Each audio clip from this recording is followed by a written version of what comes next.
Hello friend, कैसे हैं आप लोग। आई होप आप लोग अच्छे ही होंगे।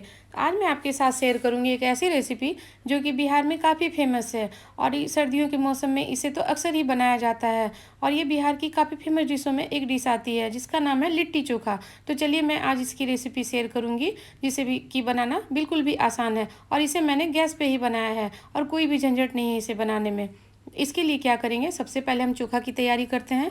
तो हमने मार्केट से हरे और ताज़े बैंगन ले रखे हैं, ये देखिए। और हमने इसके बीचों बीच चीरा लगा लिया है और चीरा लगा के कंफर्म कर लिया है कि इसके अंदर कीड़े नहीं हैं। ये देखिए हमारी बैंगन बिल्कुल भी अच्छी है।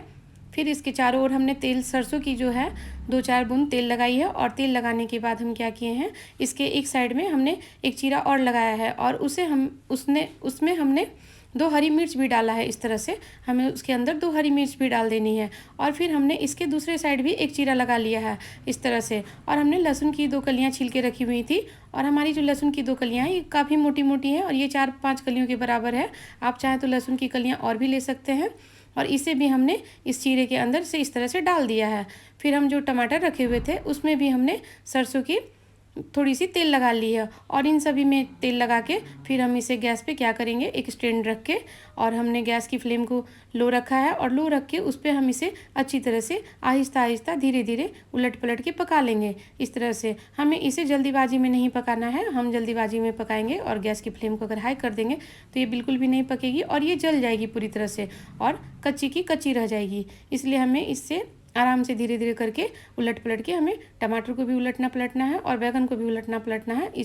इन दोनों को उलट पलट के अच्छी तरीके से हम इसे परफेक्टली पका लेंगे। और इस तरह से हमने देखिए अच्छी तरीके से इसे पका लिया है, ये देखिए।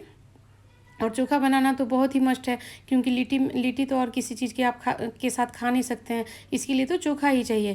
तो इसलिए हमारी देखिए जो बैगन और टमाटर है ये दोनों पक के रेडी हो चुकी है। फिर हम उसे निकाल के एक प्लेट में रख के ठंडा होने के लिए कुछ देर के लिए छोड़ देंगे। फिर हमने क्या किया है, 5-6 लहसुन की कलियाँ और 2 हरी मिर्च का हमने पेस्ट तैयार कर लिया है। और फिर उसके बाद हम सत्तू को एक बर्तन में लिए हैं। इस तरह से हमने 200 ग्राम के करीब सत्तू ले रखा है। और हमारे सत्तू हमने छलनी से इसे छान लिया था, बिल्कुल भी सही है। और ये देखिए हमने कलौंजी और जो अजवाइन है उससे क्रश करके इसमें डाला है। फिर हमने मिर्ची और लहसुन की जो पेस्ट तैयार करके रखी हुई थी उसे भी हमने इसमें डाल दिया है। और फिर हम स्वाद अनुसार नमक इसमें डाले हैं। और नमक डालने के बाद हमने भुनी हुई जीरा पाउडर भी थोड़ी सी डाली है इसमें। और हमने सरसों की तेल भी 2 बड़े चम्मच इसमें डाले हुए हैं इस तरह से। और एक नींबू का रस हमने इसमें डाला है। इस तरह से हमने नींबू के रस को भी इसमें डाल दिया है। और इन सभी और धनिया की पत्ती को फिर हमने इसमें बारीक कटी हुई धनिया पत्ती रखी थी उसे भी डाला है।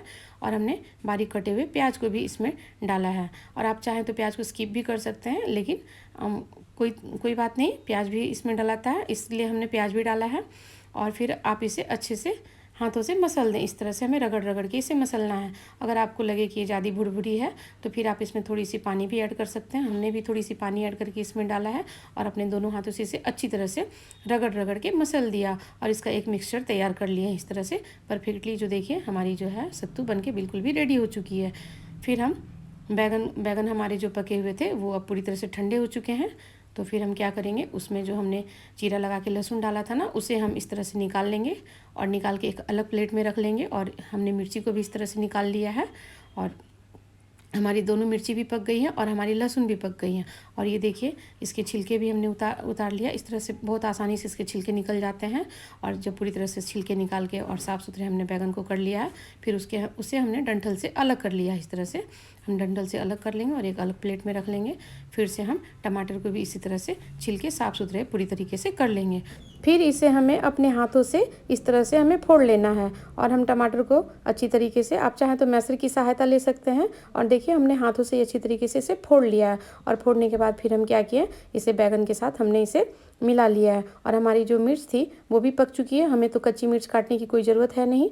अगर आप चाहें तो जैसा तीखा पसंद करते हैं तो थोड़ी सी आप मिर्च और भी ऐड कर सकते हैं, लेकिन हमारी ये जो मिर्च है ये काफ़ी तीखी है इसलिए हमने इसे 2 ही मिर्च को ही रखा इसमें। और हमने लहसुन भी जो हमारी थी वो भी पक चुकी थी, इसे भी हमने इसे मिक्स कर लिया है। और फिर हमने 2 आलू बॉईल करके रखे हुए थे, ये देखिए हमारे 2 आलू थे, उसे भी हमने इसे फोड़ के इसमें मिला लिया है। और अच्छी तरह से हम इसे मिक्स कर लेंगे। और हमारी गुठली ना रहे इसलिए हमें इसे अच्छी तरह से मिक्स करना है। और हाँ, आप तो हमेशा प्याज वाली चोखा बनाते थे बैगन में, लेकिन हमने इसमें एक मूली को काट के बारीक बारीक टुकड़े में काटा है और काट के इस तरह इसमें मिलाया है। आप एक बार इस तरह से मूली का चोखा ज़रूर अपने घर में बनाएं, इसका स्वाद बहुत ही अलग हटके रहता है। और फिर हमने इसमें हरी धनिया पत्ती डाली है बारीक कटी हुई, और नमक डाला है, और स्वाद अनुसार नमक भी डाला है, और तेल भी डाले हैं। सरसों की तेल हमने 2 चम्मच के करीब डाला है, और सबको अच्छी तरह से मिला के हमने चोखा को परफेक्टली तैयार कर लिया। ये देखिए हमारी चोखा जो है बिल्कुल भी रेडी हो चुकी है। अब हम क्या करेंगे, अब हम आटा को सानेंगे। इस तरह से हम इसका एक डो तैयार करेंगे। तो सबसे पहले हमने आटा लिया है एक बर्तन में, और उसमें हमने गरम करके 2 चम्मच घी मिलाया है, और घी डालने के बाद हमें इसे अच्छी तरह से मिला लेंगे। हाथ से इस तरह से करके हम मिला लेंगे। और हम जो लिट्टी बना रहे हैं इसमें खास जो महत्व है वो है आपका डो का। इसे हमें सॉफ्ट बिल्कुल भी नहीं बनाना है, रोटी के जैसे हमें बिल्कुल भी नहीं बनाना है। हमें इसका एक हार्ड डो तैयार करना है। इस तरह हम धीरे धीरे पानी लेके और इसका एक हार्ड सा डो तैयार करेंगे। इस तरह से देखिए, हमारी अगर थोड़ी सी भी आटा गीली रह जाएगी ना, तो लिट्टी जो है हमारी कच्ची रह जाएगी, पकेगी नहीं, बिल्कुल भी नहीं पकेगी ये। और ये देखिए इस तरह से हमने थोड़ी सी सूखी हुई आटा भी रखी है, और हमारी जो डो है बिल्कुल भी हार्ड है। और हार्ड डो का हम फिर गोला बनाएंगे। इस तरह से हमें गोले बना लेना है, और उसमें हमें कटोरी के जैसा एक शेप दे देना, आकार दे देना। इस तरह से हमें, आप चाहें तो बिना आटा लगाए हुए भी, सूखा आटा लगाए हुए भी आप इस तरह कटोरी के आकार के जैसा बना सकते हैं। और उसमें हमने इस तरह से दबा दबा के सत्तू को डाला है, और हमने सत्तू को डालने के बाद अच्छी तरह से इसे दबाया है। आप जितना सत्तू पसंद करते हैं उतना ही आप इसमें भरें, और हम तो कहेंगे कि इसमें पूरी तरह से सत्तू भरनी ही चाहिए।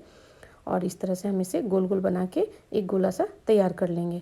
और आप चाहें तो इसमें जो बचे हुए आटे हैं उसे आप साइड से निकाल सकते हैं, या उसी में लपेट के आप इसका गोला तैयार कर सकते हैं। इस तरह से हमारी जो लिट्टी है, एक लिट्टी तो बन के तैयार हो गई है। और इसी प्रोसेस से हमने सारी की सारी लिट्टी को तैयार कर ली है। और ये देखिए हमारी कच्ची लिट्टी बिल्कुल भी तैयार है। और हम फिर गैस जलाएंगे। जैसा कि आप देख पा रहे होंगे, गैस की फ्लेम को हमने एकदम ही लो रखा है। उस पर हमने एक स्टैंड डाला है, और स्टैंड पे हमने कच्ची लिट्टी को ले जाके रखा है इस तरह से। और इस तरह से हम धीरे धीरे करके इसे पका लेंगे, और हमें इसे एक मिनट पे पलटते रहना है। हमें इसे छोड़ नहीं देना है। इस तरह से हम इस पर उलट पलट के अच्छी तरह से हम इसे पकाएंगे।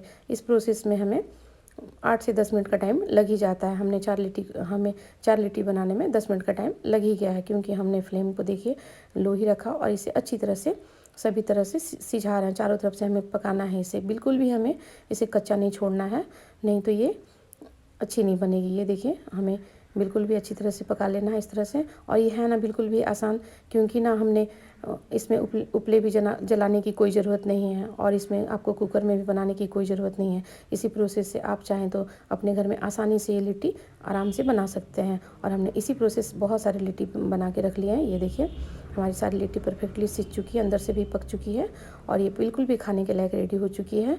और आप चाहें तो इसे ऐसे भी खाएं, और नहीं तो हमने क्या किया है, एक कटोरी में हमने घी को गर्म किया है, और घी को गर्म करने के बाद हमने उसमें लिट्टी को डुबाया है इस तरह से, और लिट्टी चारों तरफ से डुबा के और इसे हमने निकाल लिया है। इस तरह से करके हमने इसमें सारी की सारी लिट्टी डुबाई है, और डुबा के एक एक करके हमने इसे थाली में अलग से निकाल लिया है। और देखिए हमने थाली में चटनी भी रखी है, और हमने चोखा भी जो हमने बनाए थे उसे भी रखा है, और हमने एक साइड से अचार भी ली है।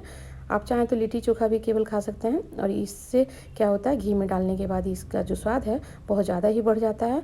और ये परफेक्टली खाने के लायक बिल्कुल भी रेडी हो चुकी है, और ये बिहार की बहुत फेमस डिश है। और मैंने सर्दियों में इसे बनाया है और अपने बच्चों को खिलाया है। आप भी प्लीज़ अपने घर में एक बार ज़रूर बनाएं, और मुझे कमेंट सेक्शन में बताएं कि आपको ये रेसिपी कैसी लगी। और मेरी वीडियो अगर आपको अच्छी लगी तो प्लीज़ मेरी वीडियो को लाइक कर दीजिएगा, चैनल को सब्सक्राइब कर दीजिएगा। Bye bye.